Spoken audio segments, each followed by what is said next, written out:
Today I am taking a break from the project I'm doing right now. I have a lot of furniture to make, but unfortunately I'm gluing everything up right now, so I can't do much else. So I thought I would do a quick video on woodworking itself. I want to talk about what my goal is on this channel. I want to talk about where I got started, where I'm going. Ultimately, my goal is to show you guys that woodworking is a fun craft. It's a craft that a lot of people can get into. A lot of people are intimidated by it. But it doesn't take a whole lot of money and it doesn't take a whole lot of skill to get into it. And I started from where a lot of people start, and it's dimensional lumber with pocket holes. And that's where a lot of people get started. That's where I started getting my first tools. I think about 5 years ago I started collecting tools and working in the house and just doing household projects. And now I've evolved it into an actual shop where I'm making money off of it. And that's a pretty cool thing to do, to take something that I love so much and is a stress relief for me and actually make money and have people enjoy what I actually make.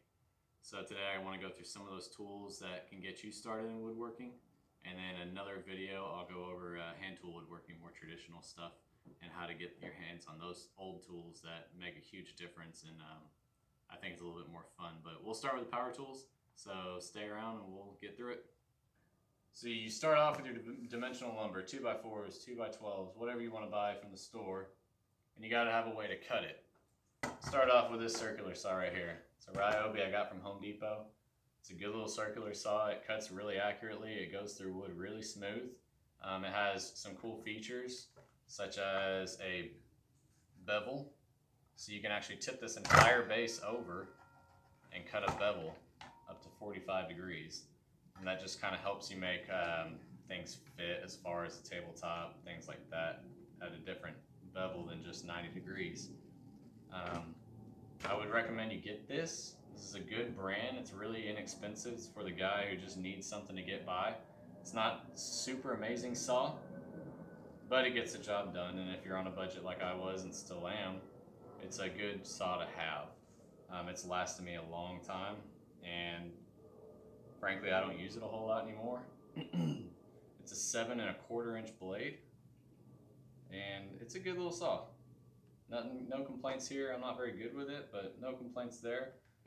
So, circular saw is number one. What about once you cut your material and you get it ready to be put together in a tabletop or a coffee table or what have you?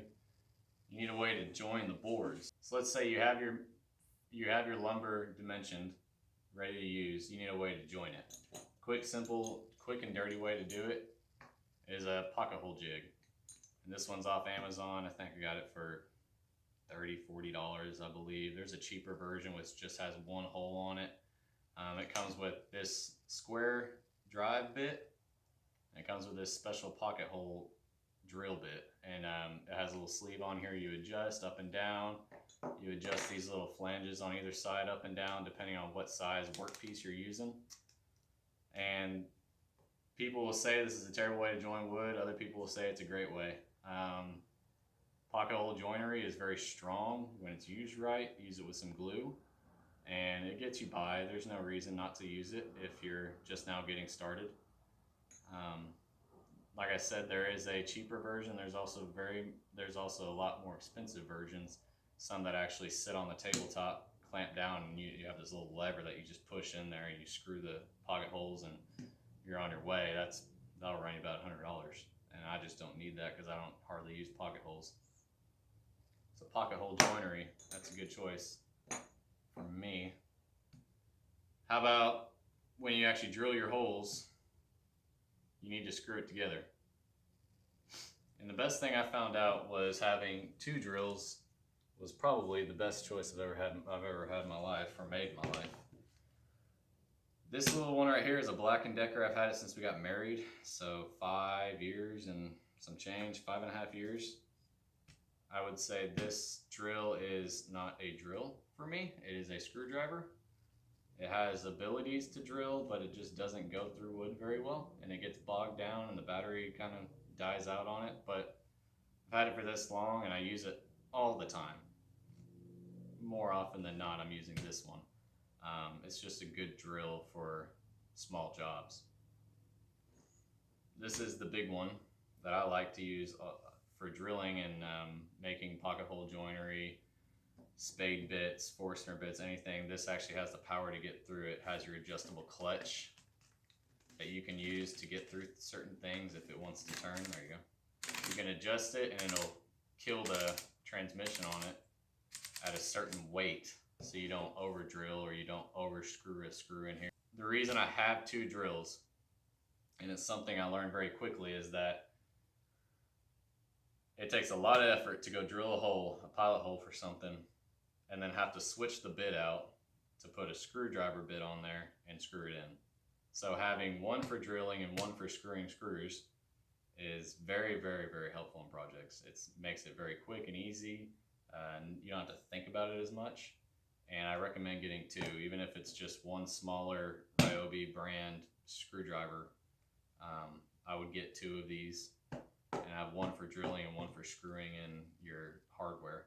Now, when you're using your drill, you're going to come across multiple types of driver bits, more than you actually know. If you are completely inexperienced, more than you know exists. And you're going to come across star, you're going to come across your normal Phillips and flathead, you're going to come across your square bits. And that's where getting one of these, and it is a total wreck right now, getting one of these kits right here, and this is a DeWalt one, comes in very handy. And it has these, which are just solid. You just put that straight into the chuck and use that. It also has this sleeve where you can put the smaller ones in there with a magnetic tip on it, and these just click in. You have all these different driver heads to get whatever you need done. Cool thing about the DeWalt has this little tool, and most people don't keep this tool, and I found out about it on YouTube, and I was very happy when I found out about it, because you slip this over that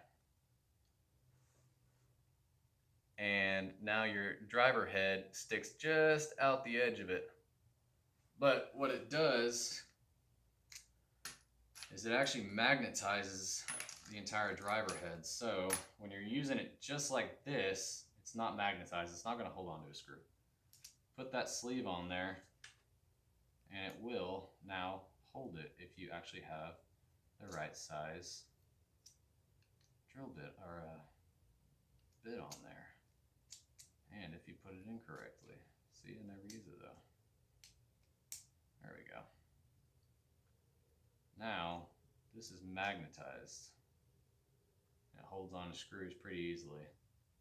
That's a cool little tool that DeWalt has. I don't know of anybody else that does that design. I have a skill set that my aunt gave me, which is many, many more drill bits than, or driver bits than I need. It doesn't have that cool little feature on there, and I like that about DeWalt. And this runs you about 15, 20 bucks. It's a good little thing to have around the house for whatever projects, whether you're an IKEA furniture builder or you're trying to take apart a dishwasher or dryer or something. You're going to run into problems when you don't have the right driver bit. And if you get one of these kits, even if it's this small one, you have pretty much anything you need right here. And then you can go bigger sizes from there.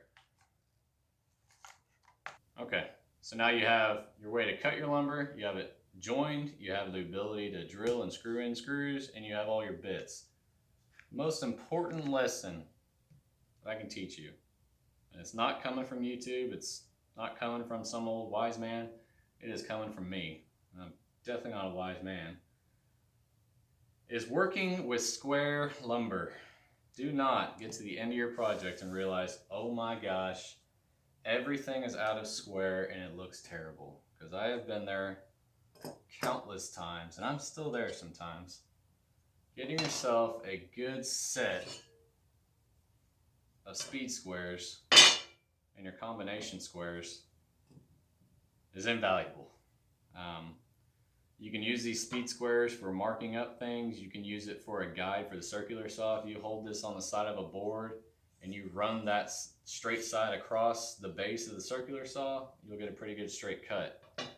That's a good trick to use when you're using a circular saw, because sometimes they like to wander.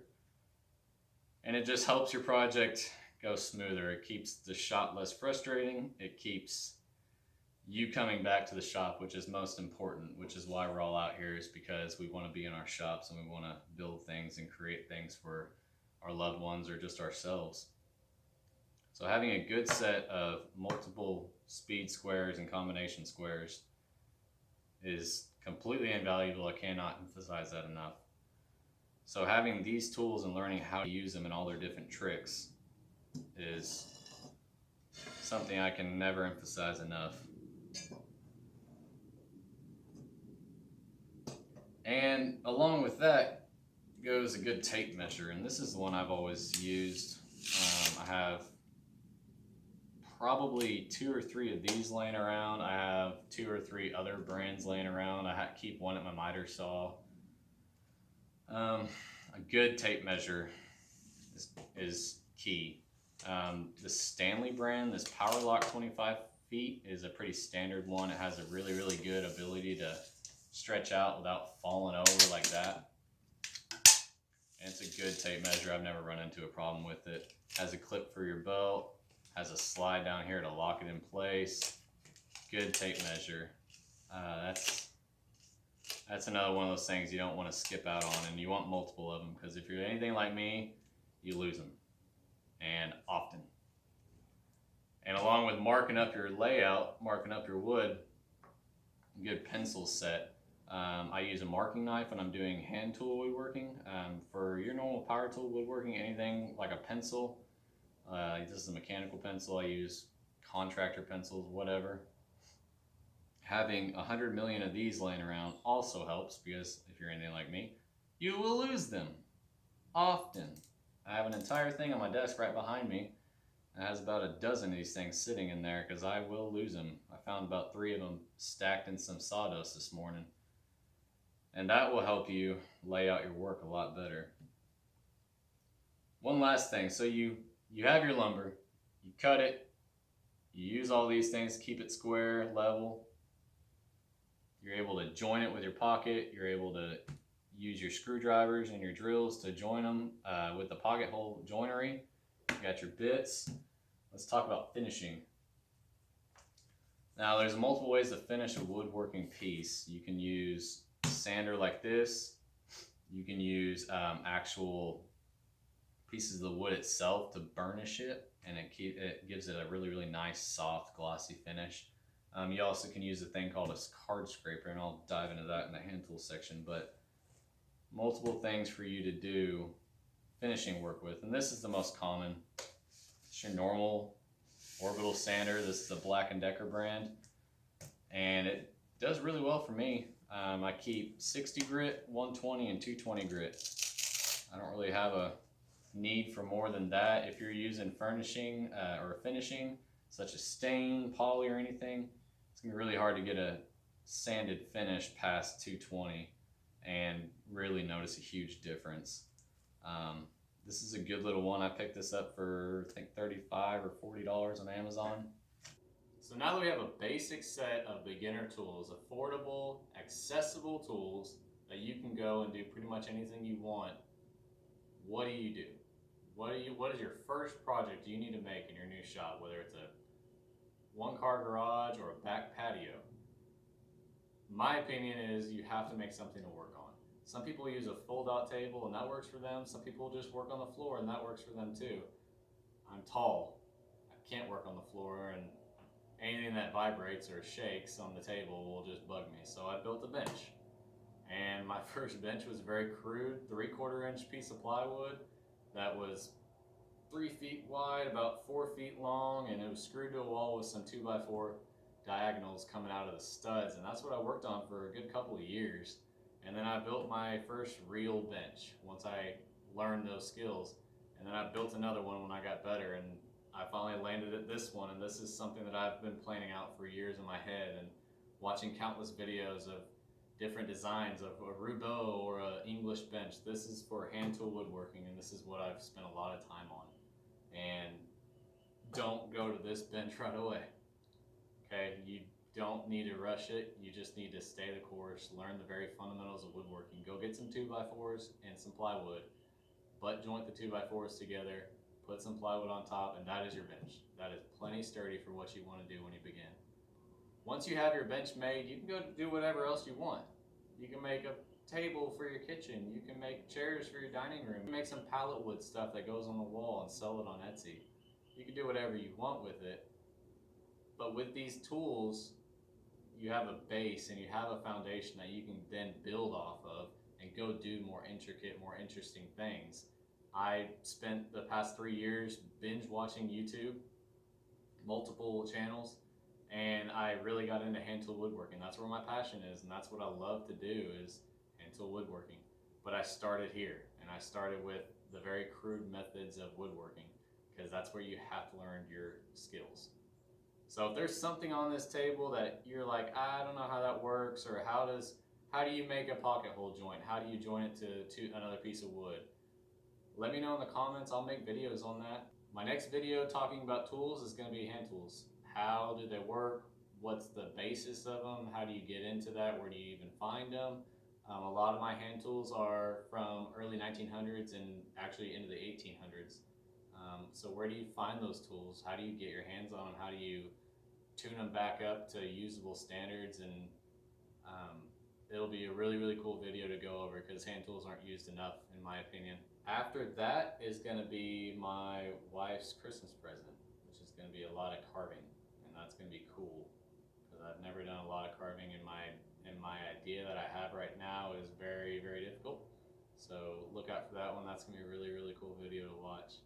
So until next time, thanks guys.